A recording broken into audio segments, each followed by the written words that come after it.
My name is Sarah. I'm 52 years old, and I've never been married. Today, I want to tell you about my best friend, Evelyn, and the man I almost married. This is a story about betrayal, consequences, and a truth that took me 12 years to understand. Let me tell you what happened. Life stories with the innocent. Stories just for you. Ancient wisdom for modern lives.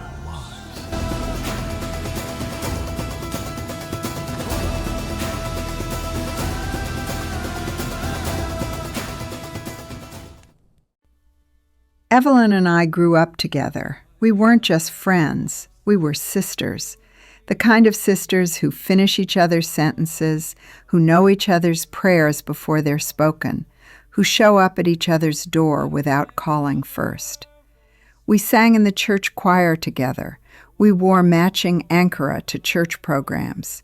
When my father died, Evelyn held me through the night. When she lost her job, I helped her pay rent for 3 months. People used to say, if you see Sarah, Evelyn is not far behind. We trusted each other with everything, our dreams, our fears, our secrets. I trusted Evelyn the way you trust someone who knows all your prayers. That trust would cost me everything. His name was Patrick. He was a construction engineer who came to our church whenever his company had projects in our city. He'd arrive straight from the construction sites, dusty work clothes, tired eyes, humble smile. Nobody really knew much about him. He was just that contractor brother who comes sometimes. Patrick was quiet, respectful. He helped carry chairs after service, joined in fellowship, never drew attention to himself. There was something genuine about him, something steady. After several weeks, he approached me after service. "Sister Sarah," he said, "I've been noticing your heart for God and your service to others. I'd like to know you better, with marriage in mind." I was flattered. He was handsome, kind, sincere. But this was a big decision. Marriage is not something you rush into. I smiled at him. "Brother Patrick, thank you for your honesty. This is unexpected. Let me take some time to think and pray about this. Can you give me some time?" He respected that. "Of course, Sister Sarah. Take all the time you need. I believe in seeking God's will in these matters." He walked away with a gentle smile. I watched him go, feeling both honored and cautious. Marriage is a serious decision. I needed wisdom. That same evening, I called Evelyn. "Sister Evelyn, you won't believe what happened today. Brother Patrick, you know that contractor who comes to church sometimes, he just proposed marriage to me." Evelyn sounded surprised. "Eh? Patrick? Sister Sarah, that's wonderful news. What did you say?"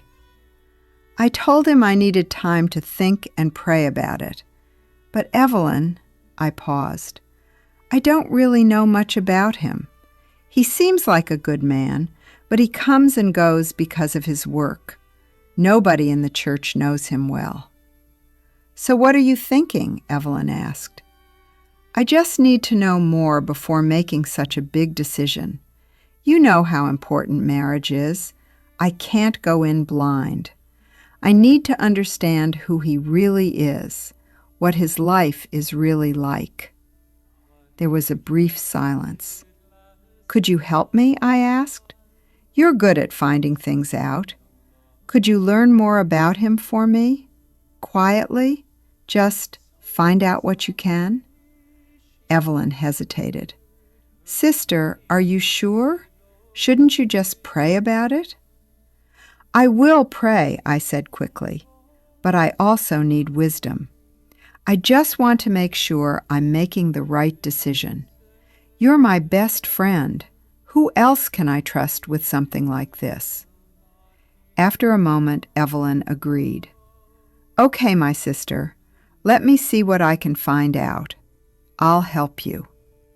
I thanked her and felt relieved. I was being careful, wise. That's what any sensible woman would do.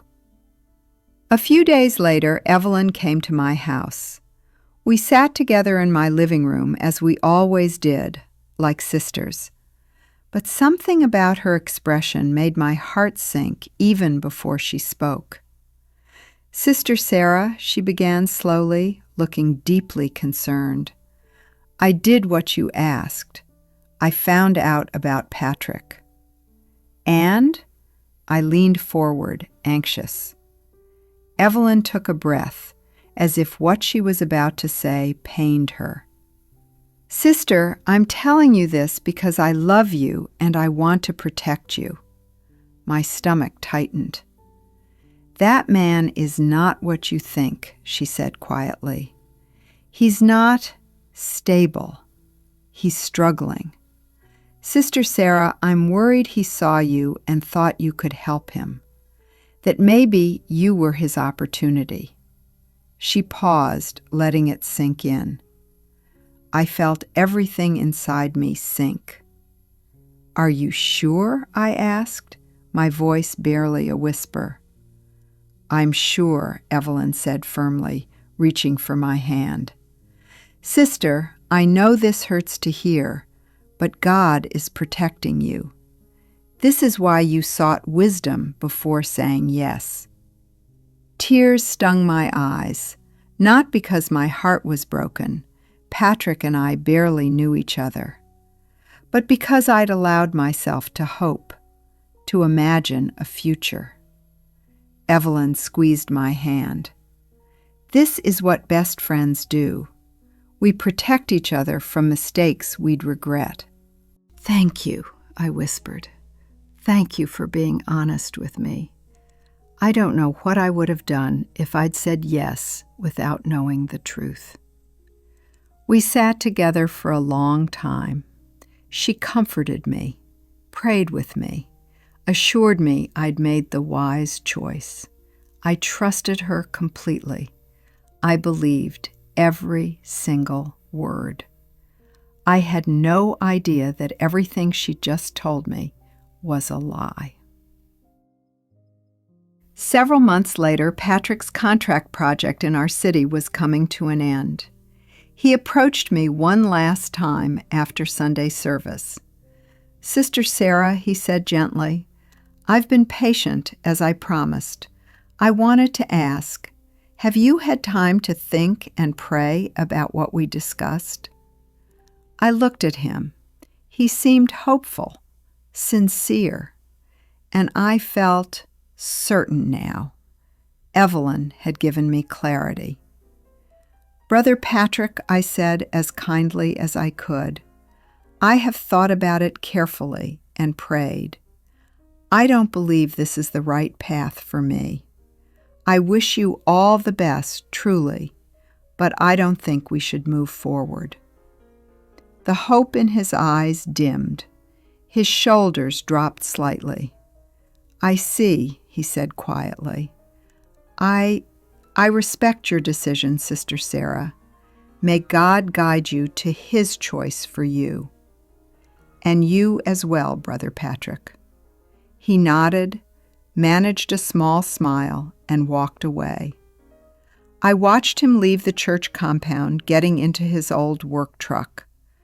I felt I'd made the wise choice, the protected choice. Evelyn had saved me from a mistake. Or so I thought. What I didn't know was that the biggest mistake of my life had just walked away, and my best friend was already making plans. Over the next few weeks, Evelyn stayed in contact with Patrick. I didn't know this then. She never mentioned it. Then one day, a few months later, Evelyn called me with exciting news. "Sister Sarah, you won't believe it. I got a job transfer. I'll be moving to another city for a better opportunity." I was sad to lose my closest friend, but happy for her. That's wonderful, Evelyn. God is opening doors for you. Yes, she said. It's in the same city where Patrick lives, actually, the one where he has his main base.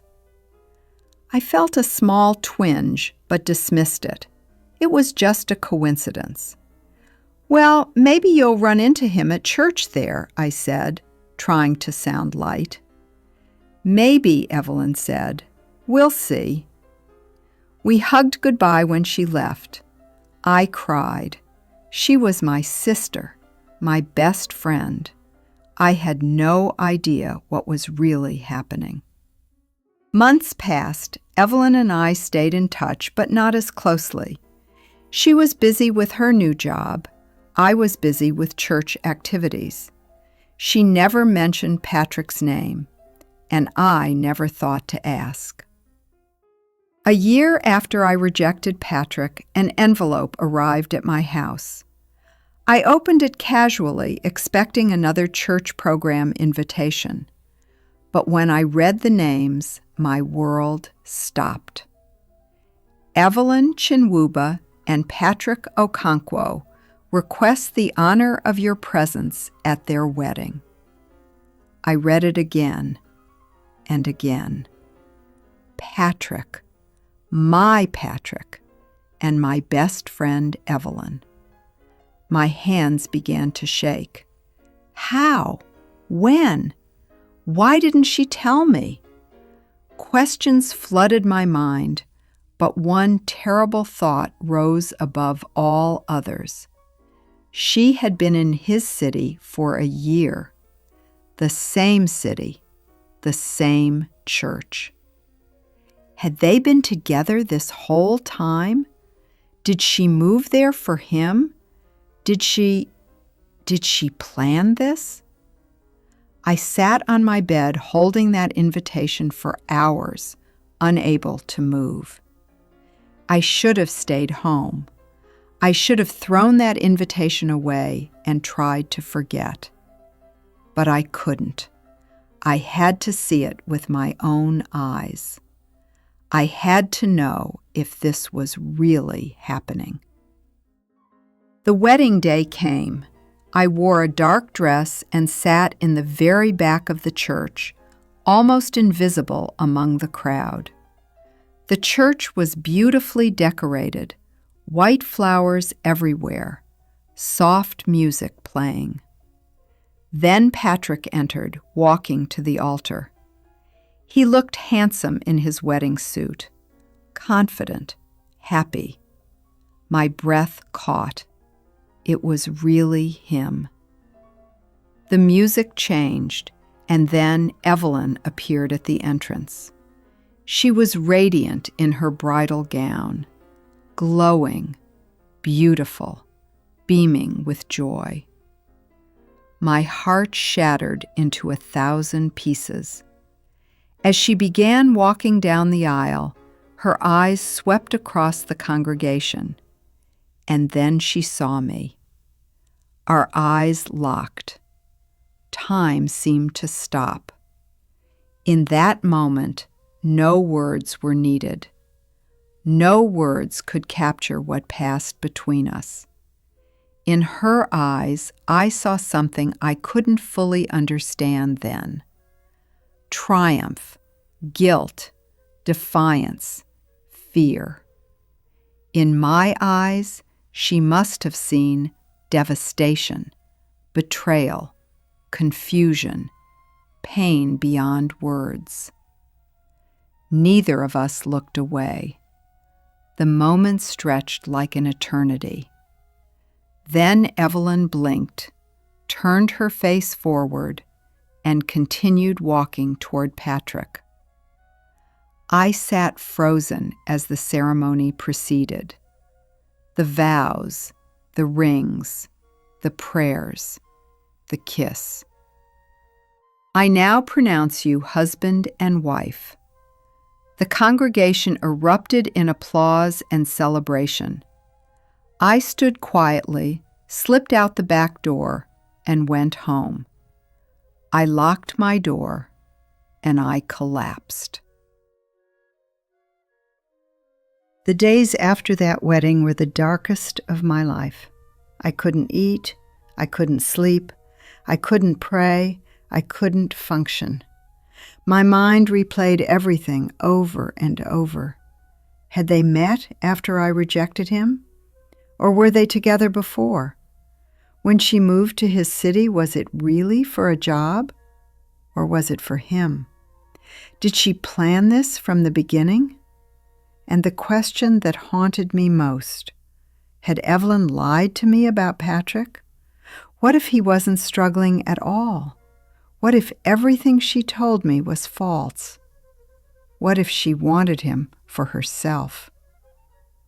But I had no proof, just suspicion, just pain. I withdrew from everything. Friends tried to reach out, but I pushed them away. Church became unbearable. Every Sunday I'd sit there remembering the three of us, Patrick, Evelyn, and me, before everything fell apart. Months turned into years. A few men showed interest in me. Some were kind, some were sincere, but I compared every single one to Patrick. He doesn't have Patrick's gentle spirit. He's not as thoughtful as Patrick was. He's not Patrick. I didn't even realize I was doing it, but I sabotaged every possibility before it could begin. People in church began to talk. Sister Sarah is so picky. She's waiting for a millionaire. She's not getting any younger. She needs to be realistic. Their pity hurt more than their judgment.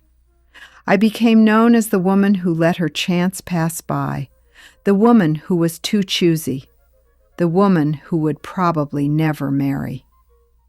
And maybe they were right. 12 years passed like this. 12 years of wondering what went wrong. 12 years of replaying that wedding in my mind. 12 years of loneliness. While I was living in the shadow of what I'd lost, Evelyn's life looked perfect from the outside.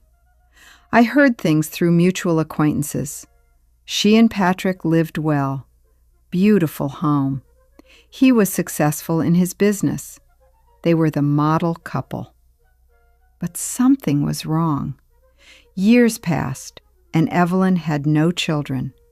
Year 1, year 2, no pregnancy. By year 3, people began to notice.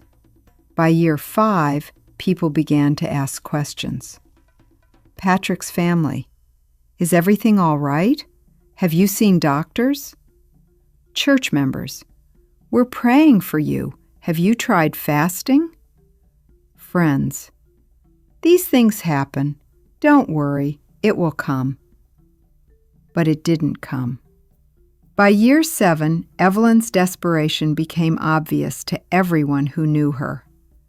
I heard she went from doctor to doctor, test after test. Everything came back normal. No medical reason for the childlessness. Then I heard she started visiting prophets, one prophet after another. Your womb is spiritually tied. There's a curse from your mother's lineage. You need deliverance. They gave her instructions. Bring this, do that, pray here, fast for this many days. She obeyed everything. Nothing worked. I heard she spent fortunes, millions of naira, on spiritual consultations, special prayers, anointing oils, sacrificial offerings. Still nothing. By year 10, even Patrick's patience was wearing thin. I heard through someone that he'd told her, maybe we need to accept that God's plan for us doesn't include children. But Evelyn refused to accept it. By year 12, she was desperate, broken, exhausted. Everyone could see it. And somewhere deep inside me, beneath all my pain, I felt something strange. Not satisfaction exactly, not joy in her suffering. But I wondered, was this justice? Was God punishing her for what she did to me? One night, after 12 years of childlessness, Evelyn had a dream. I didn't know this then. She told me later. In the dream, she stood in a vast, bright field. The sun was shining. Everything was beautiful.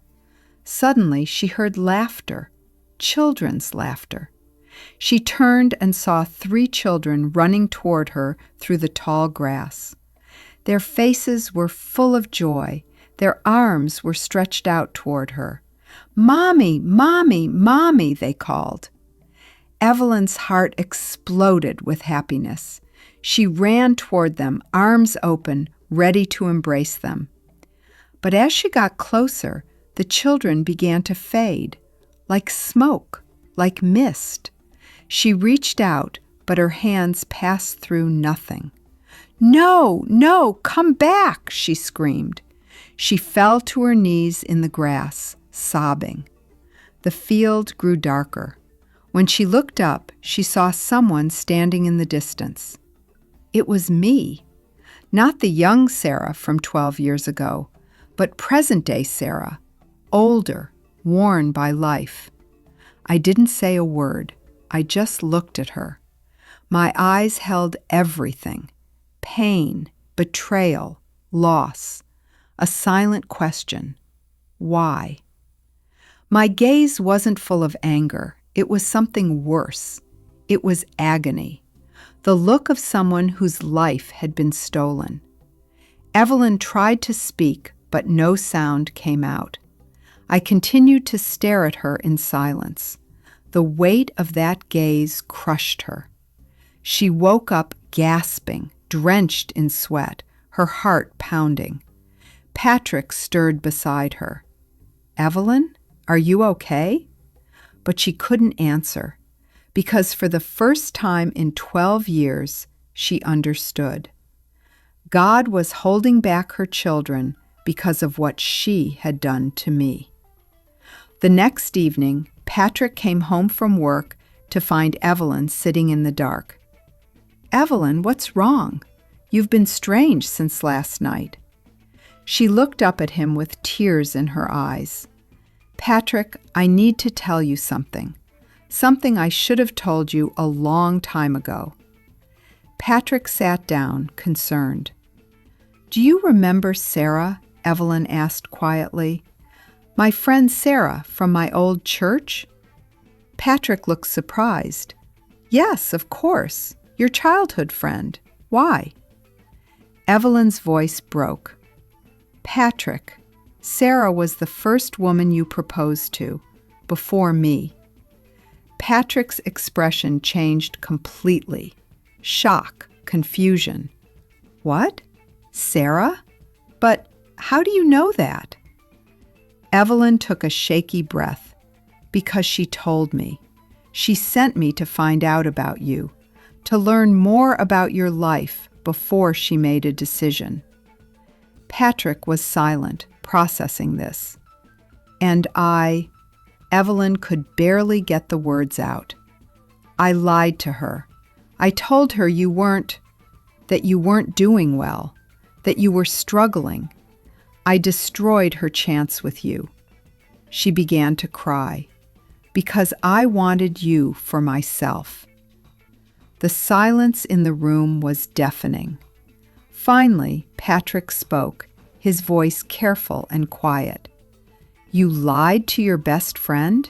You sabotaged her?" Evelyn nodded, unable to look at him. Patrick stood up, paced across the room, his mind working through everything. "So Sarah, she sent you to investigate me. She didn't just pray about it. She sent a spy." He sounded hurt. Then he turned to look at Evelyn, and his face was filled with disappointment. "But you, Evelyn, you saw an opportunity and you took it. You destroyed your best friend, someone you called your sister, for a man, for me." "Patrick, I know it was wrong, but I love you. These 12 years.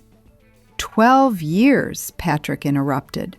12 years we've had no children.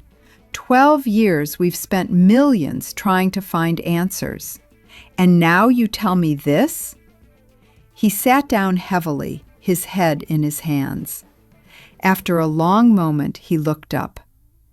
Evelyn, I'm disappointed. In both of you, actually. Sarah was willing to send someone to check on me instead of trusting God. And you calculated, manipulated, and betrayed. He paused. But you're my wife. I made vows before God. So here's what's going to happen.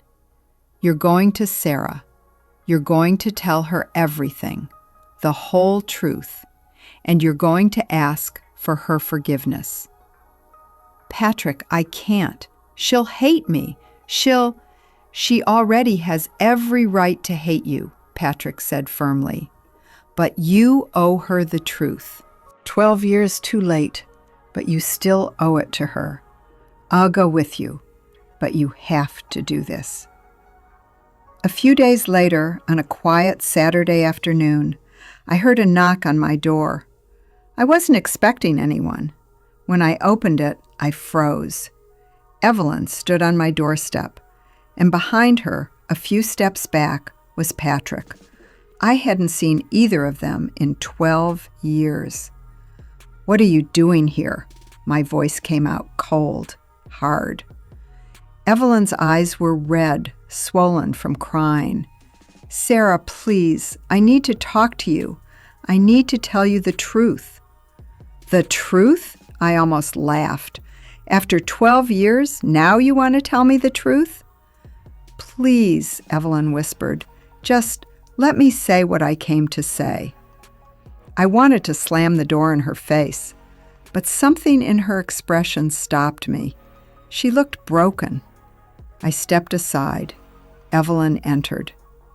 Patrick remained outside on the street, giving us space.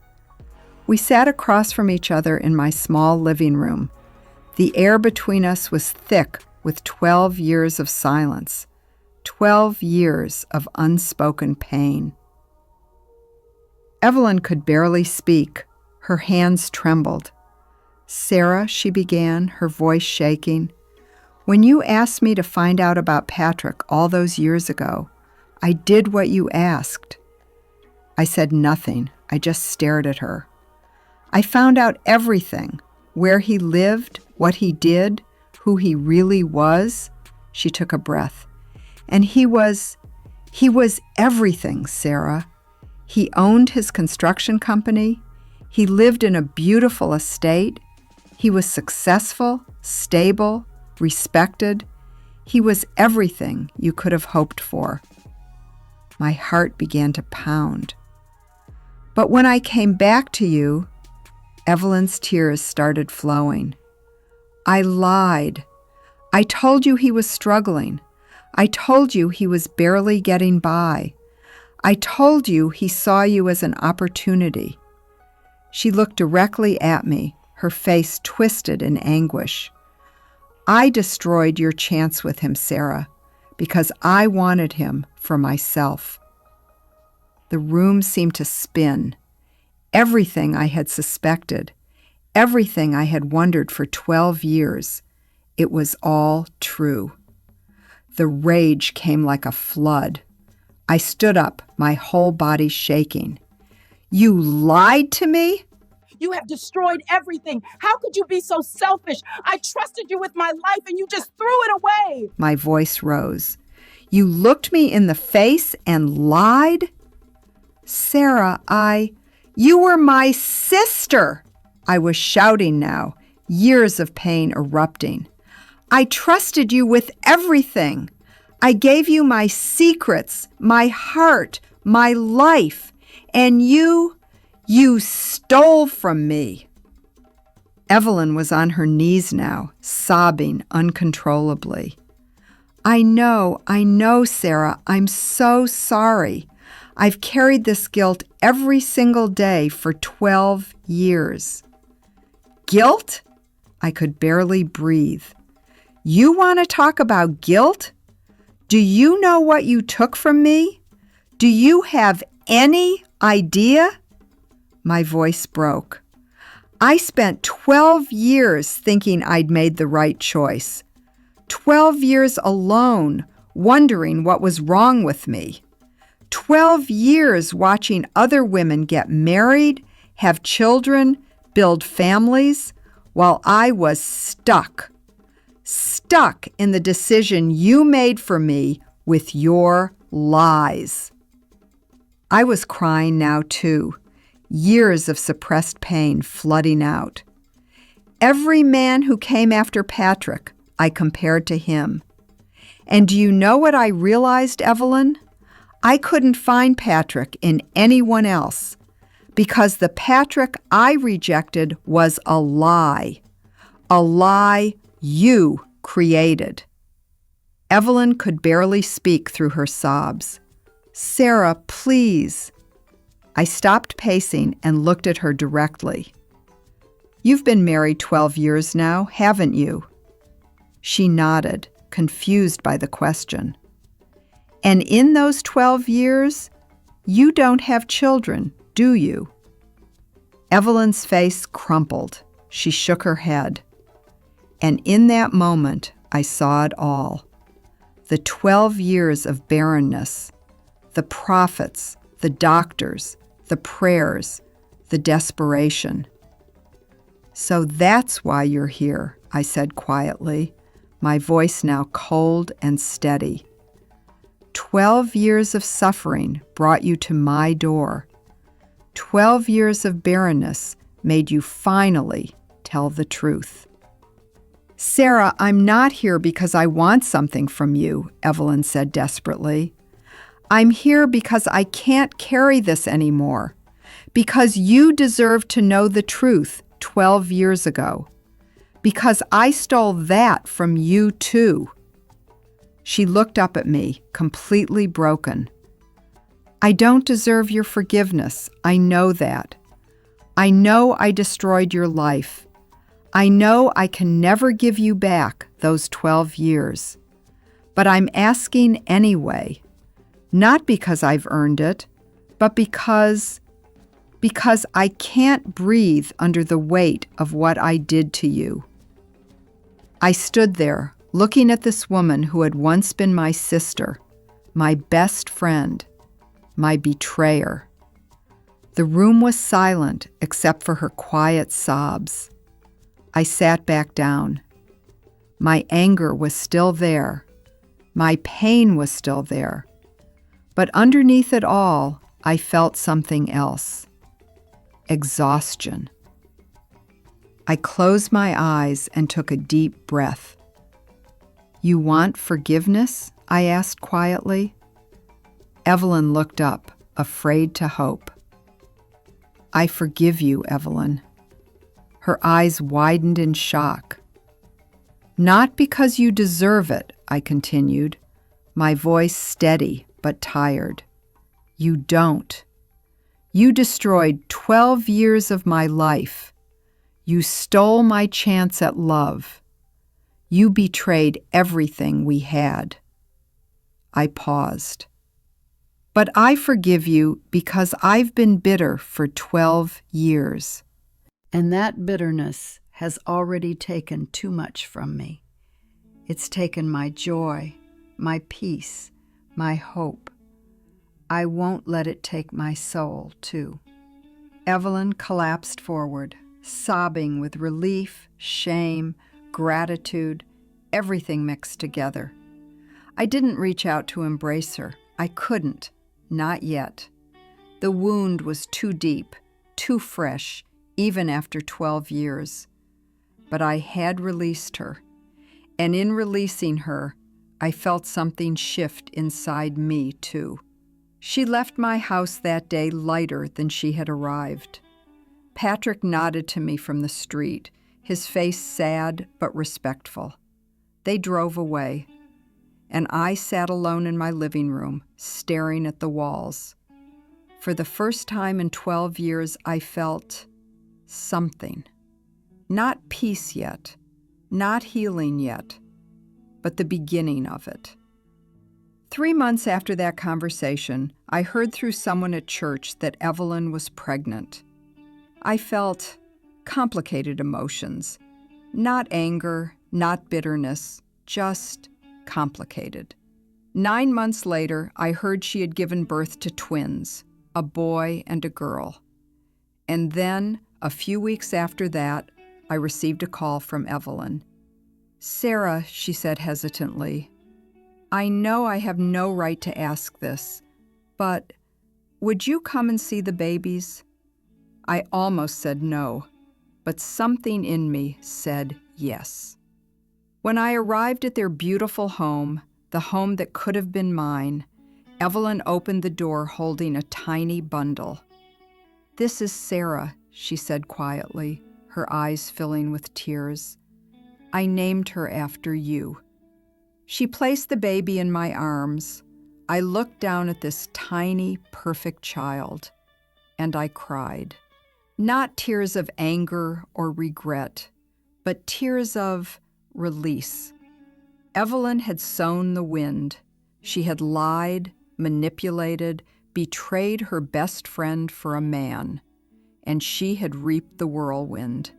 12 years of barrenness, 12 years of shame, 12 years of profits and false promises and empty hope, 12 years of guilt eating away at her soul. Justice had been served. The consequences had come. And now, after confession, after truth, after forgiveness, restoration had come too. I handed baby Sarah back to Evelyn. "She's beautiful," I said. "Thank you," Evelyn whispered, "for forgiving me, for coming, for everything." I nodded and left. As I drove home, I thought about everything that had happened. Evelyn's story was clear. She had sinned, she had suffered, she had confessed, she had been forgiven, she had been restored. It was a complete story. But mine felt unfinished. Young women listening to this story, you might think you understand what happened. Bad friend betrays good friend. Bad friend suffers for 12 years. Bad friend confesses and is forgiven. The end. But let me tell you something I haven't told you yet. Something I didn't see for a very long time. Something that's harder to admit than Evelyn's betrayal. Evelyn was wrong. Deeply, terribly wrong. But so was I. When Patrick proposed to me all those years ago, I told him, "Let me pray about it." Those words came out of my mouth so easily, so spiritually, so correctly. But here's what I didn't tell you earlier in this story. Here's what I've been hiding. I never prayed about Patrick. Not once. Not a single prayer. When I told Patrick I needed time to pray and seek God's face, I was lying. Oh, I didn't think of it as lying at the time. I told myself I was being wise, careful, practical. But the truth? I didn't want God's will. I wanted a financial report. When I called Evelyn that night and asked her to find out more about Patrick, I wasn't asking her to learn about his character. I was asking her to investigate his wallet. I wanted to know, where does he live? How much does he make? What does he own? Can he give me the life I want? Those were my real questions. Not, is he a man of God? Not, does he have good character? Not, is this God's will for my life? Just, does he have money? And when Evelyn came back and told me Patrick was struggling, you know what I felt? Relief. I felt relieved that I'd been wise enough to investigate before saying yes. I felt validated in my caution. I felt like I dodged a bullet. I told myself God was protecting me. But God wasn't in any of it, because I never asked Him. Patrick's humble appearance, his dusty work clothes, his old truck, his simple way of carrying himself, none of that was a disguise. That was just who he was, a genuinely humble man who didn't feel the need to show off. But to me, it was a warning sign. I looked at him and thought, this man might be poor. I need to know before I waste my time. So yes, Evelyn lied to me, but I hired the lie. I opened the door to betrayal by sending her to do something I should have brought to God instead. You see, Patrick's humble appearance was a test I didn't even know I was taking. And I failed. Not because I rejected him, but because I rejected him for the wrong reasons. I never sought God about Patrick. I sought his bank account. I said, let me pray, but I meant, let me investigate. I wore spiritual language while living in materialism. I was a hypocrite. And Evelyn? She failed the same test, but in a different way. When she discovered Patrick's wealth, jealousy took root in her heart. She looked at his life and thought, why should Sarah get this? Maybe it's meant for me. So she lied, she manipulated, she betrayed. 2 women, 1 man, 1 test, 2 different failures. Evelyn's sin was wicked, calculated, cruel. But mine was subtle, hidden, dressed in spiritual language. And both of us paid the price. Evelyn sowed the wind, jealousy, lies, manipulation, betrayal. And she reaped the whirlwind, 12 years of barrenness, 12 years of shame, 12 years of profits draining her bank account, 12 years of guilt destroying her peace. Justice came for her. But I sowed materialism and spiritual hypocrisy. I said, let me pray with my mouth. But I said, let me check his wallet with my actions. And what did I reap? Loneliness, regret, a lifetime of what if. After I forgave Evelyn, after I began to heal emotionally, a few good men came into my life, genuine men, kind men, godly men, men who would have been good husbands. But every single time I found myself searching for Patrick in them. He's not as gentle as Patrick. He doesn't have Patrick's sincerity. His faith isn't as deep as Patrick seemed to be. He's not Patrick. And one day I realized what I was doing. I was in love with a ghost, a man I had rejected without ever really knowing him, a man I had judged by his clothes and his truck instead of by his heart. So I made a choice. I decided that my singleness wouldn't be a tragedy. It would be a testimony. I would use my story to teach younger women what wrong motives cost. Could I have married someone else? Yes. Should I have? Maybe. But I couldn't.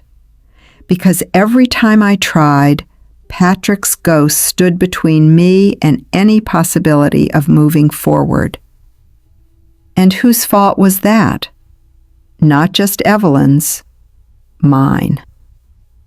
So here's what I want you to understand, young women listening to this story. This is not a simple story about a good woman and a bad woman. This is a story about two women who both failed the same test. Evelyn's failure was obvious, loud, clear. She lied, she betrayed, she manipulated. And everyone could see her sin. Everyone could see her consequences. But my failure was quiet, hidden, disguised in spiritual language. I said all the right words. Let me pray about it. I need wisdom. God will show me. But my heart was far from God. My heart was counting money. A book's cover doesn't tell you the whole story. Patrick's dusty clothes and old truck didn't tell his whole story. But I judged the cover and threw away the book. I never opened it. I never sought God to help me read it. I just looked at the outside and decided it wasn't worth my time. And by the time I realized what was actually inside that book, what kind of man Patrick really was, someone else was already reading it. Patrick wasn't trying to deceive anyone. His humble appearance wasn't a trick or a test he designed. He was just being himself. But that humble appearance became a mirror that revealed what was really in our hearts. Evelyn looked in that mirror and saw her jealousy. She saw someone else getting something good, and she wanted it for herself. I looked in that mirror and saw my materialism. I saw a man who didn't look wealthy, and I didn't want to waste my time. We both failed. We both paid. Young women, here's what I want you to take from my story. When a man approaches you with honorable intentions, don't just say you'll pray about it. Actually pray about it. Seek God's voice, not his bank statement. Seek his will, not your comfort. Seek his wisdom, not your friends' investigations. Don't send spies to check his finances. Don't Google his net worth before you seek God's face. Don't let your first question be, what does he have? Instead of, who is he? Because when you substitute investigation for prayer, you're telling God, I don't trust you to protect me. I'll protect myself. And when you do that, you open doors you never intended to open. Doors to betrayal. Doors to consequences. Doors to regret. And if you have a friend you're secretly jealous of, confess it now. Don't let that seed grow. Because jealousy is like a small fire. If you don't put it out immediately, it will burn down everything you love. It will destroy your friend, but it will destroy you first. Evelyn and I both paid for our sins. She paid with 12 years of barrenness, shame, and guilt. I paid with a lifetime of loneliness, regret, and lost love. 2 women, 1 test, 2 different failures, 2 different consequences. But both of us lost something we can never get back.